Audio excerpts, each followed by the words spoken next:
Hello, Portfolio Posse, and welcome to TC Monet Realty.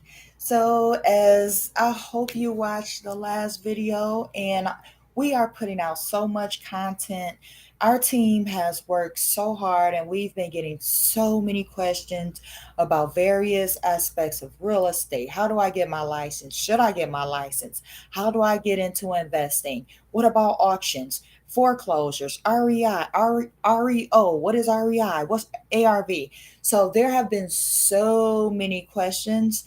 And so we decided to revamp and rebrand our entire YouTube channel. So this community, again, is meant to be a supportive family for all of those that are interested in real estate or interested in becoming investors. So, this is an exciting video that I've had a lot of questions on, especially when I'm actually in Dallas doing the auctions, foreclosure auctions. Now, there are different types of auctions. There are tax lien auctions, and then there's mortgage foreclosure auctions, right? So, I'm specifically speaking about the foreclosure auctions. Excuse me, and my frame of reference is Texas, because I do um, the Dallas auctions with Roddys FLS. So, yeah, we're the ones in the red shirts, on Tuesday when you come down. Maybe if you go and do the Dallas auctions, maybe you've seen me.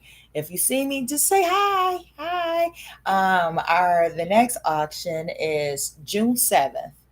Um, and let me see, if you have any questions that I do not address here in this video, please be sure to send us an email, or you can text us at this number with any questions. And you can also watch this video link, and it gives more details from Roddys FLS themselves, kind of walking you through the process. So I am not going to get into the nitty gritty of it, but I will just give you some points and some pointers so you do not waste your time. Because I've done what, 4 auctions in Dallas now, and I sit at the table. I have on the red shirt. So I am the one that, the trustees check in with us, and the trustees are the one that are responsible for handling the disposition of the property. So more than likely, the way it goes is that someone has purchased a house, they haven't paid their mortgage, the bank or the lender has tried to reach out to them, try to work out a payment plan, something, nothing, no money, no payment plan. And so the lender decides to take foreclosure actions, which is a formal legal court process. It's a big deal. They don't take foreclosures lightly, and they happen fast here in Texas. Again, I am a Texas licensed realtor, so all of my frame of reference is from Texas. So it may be different in your state. If something I say sounds weird or if it's different, drop me a comment, and then so we can talk about it, or maybe we need to do a video about it. That's fine. There are a lot of resources. There's a lot of videos on YouTube, so I won't rehash that. But what I will do rather is give some tips and pointers about some of the things that I've seen at auctions, and how to help prevent any loss of time, loss of money. Um, so let's go ahead and get started. Okay, so today we're talking about mortgage foreclosure auctions. Here in Texas, they happen the first Tuesday of every month in every county. So it's about 200, roughly 232 counties in Texas, I do believe. Each one of those counties have their foreclosure auction on the courthouse steps on the first Tuesday of every month. They had stopped doing them because of COVID. However, they have started, and I mean, there are so, I have literally seen the rise. Like when let me see, when it was back in maybe March, it wasn't that heavy, but just this last one, oh my goodness, it was so many people at the Dallas auction. Like it's back going again. So people are looking for those good deals so that they can get properties where the ARV is the after repair value. So that means when people say my house is worth $400,000, they are referring to the ARV, not their mortgage. In some cases, if people don't understand, they may think that. So if their mortgage is $400,000, but their house might only be worth 200,000. So this is tip number one, why you have to do your due diligence and your research before you even think about going to a foreclosure auction. Know what you're looking for, know what your limits are. Don't just say I'm going to an auction, I'm going to get a house for like $200, because it just might not happen that way. Actually, and I will upload this video later, but it will show you, there's a list. So if you work with me through Roddys or whoever you work through, there's a foreclosure list that goes up. That link that I gave you, it will show you how to get the foreclosure list, right? So on that list, it gives you the address, how much the mortgage is owed, how much the taxes are. It gives you what you need to know about the house. However, usually you cannot get in the house because either it's boarded up or maybe the people are still living there. A lot of people, they do not want to face the fact that they're losing their house. I mean, they're getting letters, they're getting notices, they're getting phone calls. I mean, this is almost every day, every day. The people that live there, you're getting mail, da da da. And by this time, a lot of people just tune out. They may throw the letters away, they might not answer the phones, but that foreclosure is going to happen. So whether, the foreclosure happens and the people are still living in there or whatever the case may be, you usually do not have access to that property unless the person just walked away. And in that case, it may be good, but that's why you need to get an investor friendly realtor that understands about foreclosure auctions, so that, like, if you worked with me, I would know what to do, who the trustee is, how to reach out to the trustee to try to gain access to the house so that I can get pictures and things like that. So you, as the investor who wants to show up at the auction and buy this house, you know what you're getting yourself into, right? So there have been cases where there's a house, say the ARV, say the house is worth 500,000, right? But they only foreclose the house for the amount which is owed to the bank. So the house is worth 500,000.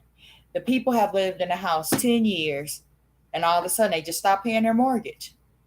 They had $200,000 left to pay, which means that the lender wants their $200,000, right? So since the lender didn't get their 200,000, and that means that the borrower broke the terms of the agreement, so they have lost foreclose. They're going to subject themselves to foreclosure, and that lender is going to get that property back, and then they're going to put it up for auction so they can get their $200,000. So essentially, what they do is like monopoly. It really is. You have a person that owned a house, they stop paying on it, they owe 200,000. The bank takes the house, puts it up for auction so they can get their 200,000. And this is a $500,000 house. So you, as the investor, gets a good deal. So you think. This leads into due diligence. You have to do your due diligence. Don't just get a list and say, "Oh, that house worth 500,000 and they're auctioning it off for 10,000. I'm going to get that house." Because there may be federal tax liens, there may be state tax liens, there may be third party liens. I mean, there may be HOA liens. There are so many mechanic liens. There may be so many things attached to that property that even though it's worth 500,000, but there's $600,000 worth of debt on it. There's liens attached to it, right? So essentially, if the lender usually has first position means that whatever goes on with that house, say for instance, it gets foreclosed, right? And the lender is owed 200,000. The lender has first position. So if that lender gets, if the bidder, you, the investor, the bidder, bid 300,000, right? You know, the auction, they start off at 2,000 and da da da, they run it all the way up to 300,000.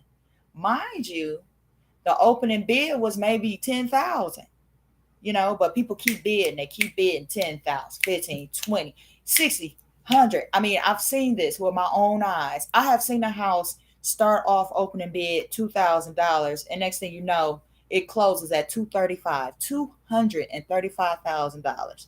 The ARV on a house is 150,000. But it's people get so caught up in doing the auction thing, they want that house. So sometimes they end up paying more than what the house is worth, right?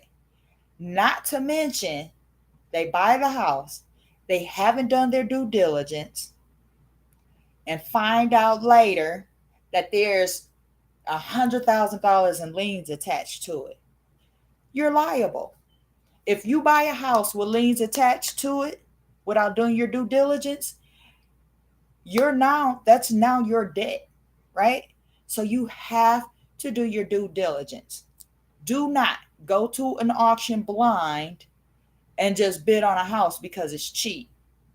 That will get you into big financial trouble. Big financial trouble.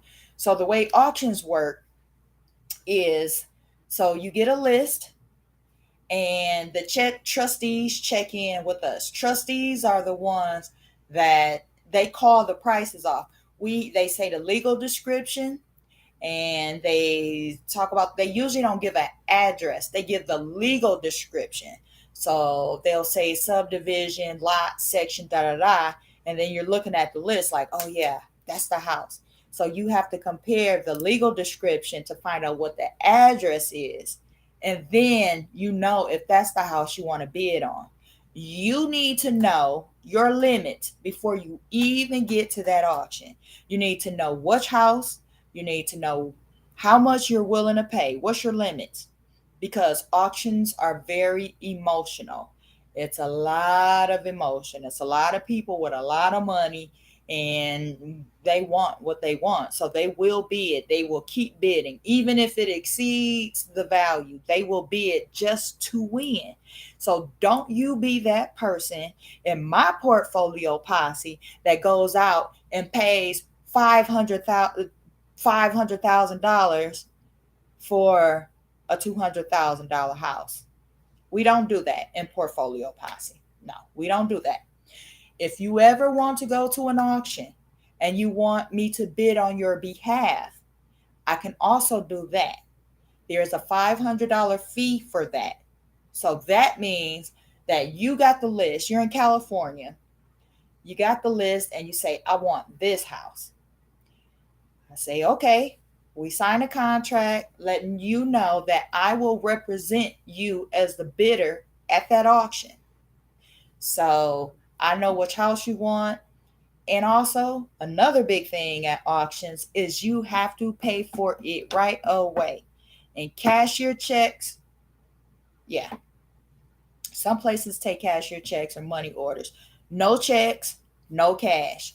cashier checks or money orders, and you have to have it available that day within an hour. If you win that bid, you have to pay. If you don't, that can subject you to some very big legal fines, consequences, and sometimes they won't allow you to auction to bid anymore. So make sure, that's why I say you need to know your limits. If you say, you know what, I want that house. I see the bidding starting at 25,000. In this climate right now, do not plan to get a house for $25,000. It's not going to happen. So you need to have at least $100,000 in cashier checks with you, and different denominations, of course, because okay, say for instance, you win the bid at 125,000, right? But if you only go there with $20,000 cashier checks, you're going to end up paying, let's see, 20, 40, 60, 80, 120, 140. You're going to pay $140,000 for 125,000 property. So instead of $20,000 cashier checks, you need to get them in increments of 5,000 or 10,000, and even get a couple of 1,000 ones, so that you don't overpay. You won the bid at 125,000, but you only have, you know, $20,000 cashier checks. So you're going to end up paying a lot of money extra. I mean, you'll get your change, of course, but why go through that? Just go prepared. Go prepared with the cashier checks. Don't sign them yet, because every auction house is different. They and the instructions will be printed out clearly on your courthouse. So whatever county you're in, whatever courthouse is at, the foreclosure, and this is for Texas. Again, I'm only speaking for Texas. It's different everywhere, but in Texas, you go to that county website, and then you find out about foreclosure auctions, and they will tell you sometimes you have to pre-register, right? Sometimes you have to register before you can even bid. So make sure you do your due diligence. And also, you have some require that you don't have any delinquent taxes, right? So what they don't want to do is allow a winning bidder that may owe $50,000 in outstanding taxes on their other 10 properties, and here they go buying another one. That's not going to happen, because they're going to check. They're going to make sure if you have any outstanding taxes, you can't bid. They, I mean, and it only makes sense. Why would you want to subject yourself to more debt when you haven't already handled the debt you have from your property that you already own? So now you're going to go and auction and bid on another property. Now, mind you, this is a foreclosure. So the banks, they don't want any problems. They want their money in and out. That's it. They don't want to deal with people that owe taxes and federal taxes and da. So make sure that your financial house is in order. Make sure you go with the correct amount of cashier checks, and make sure that your taxes are in order, because they will check. So I'm trying to think, what else have I seen? Yeah, just don't go and bid blindly. Make sure you've gotten your eyes on a property. Try to gain access to that property first before you just bid it. I've heard horror stories. People have bid on a house, it looks really nice. They looked at something online and the house looked nice, but those pictures are from 10 years ago. They didn't know that. That was before the person that got foreclosed on bust out all the windows and bust up the walls and pour cement down the drains, right?